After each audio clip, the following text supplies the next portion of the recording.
Be careful of your wives. I'm speaking to men. Be careful of your wives. A lot of men have been cut off from their destiny because of their wives.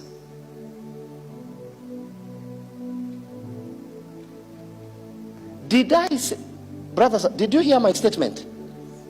Me, I come from the school of thought where I believe in hierarchy. I don't believe there is any equality. Now, let me ask you a question. If my wife stands here, what is there for you to equal to? What is it? I don't have long hair. I can't carry a child in my womb. I can't carry a child. I don't even have a womb. So what are you trying to gauge? You know, I have to arrange that quickly because our generation, men have wombs, artificial. All things are possible. What is it for? How do you equal yourself? If you enter into marriage for equality, don't enter into marriage. Any woman that can never be led should never be married. And I'm equally going to say it to the man. Now, to you, the man, don't marry a woman you can't lead. Because the woman has the heart. She wants to do something and then you waste her.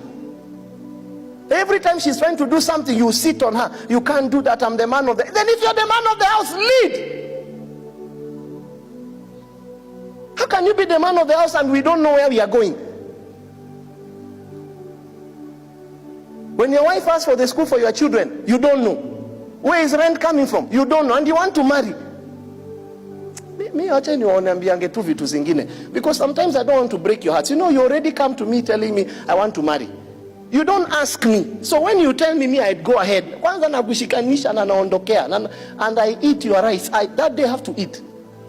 So what do? You didn't ask. Me, I hold the school of thought. Number one, if a man is to marry, he has to have at least a financial stability. Believe me, women don't love air.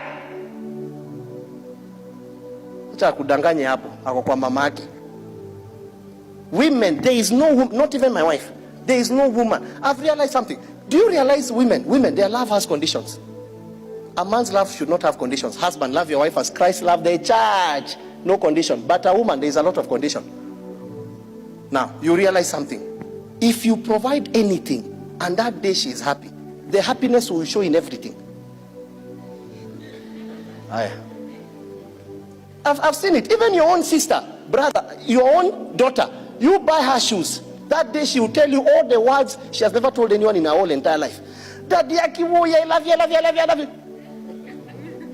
My daughter, wait, I enter with nothing. Hi. The way she says hello to me changes because their love has conditions. Brother, meet the conditions. Stop telling us that she loves money. Hauna?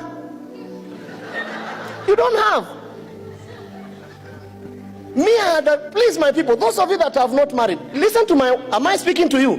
Please find your work. You don't need to be rich, but at least be able to provide. Believe me. And if you're already married in these problems you are seeing, me too, I was part of them. No one taught me. So kula hiyo venye unasikia, juu lazima nitakukata. Just feel the pain as you are going forward.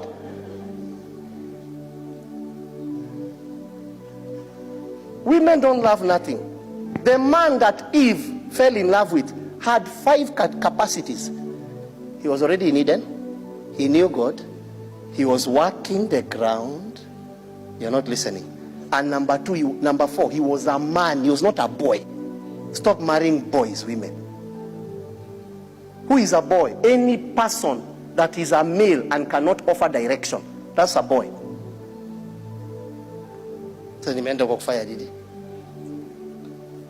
You know, I'm so wasted nowadays. There are people that you are better off single.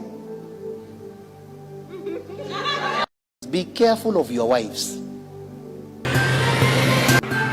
I'm speaking to you.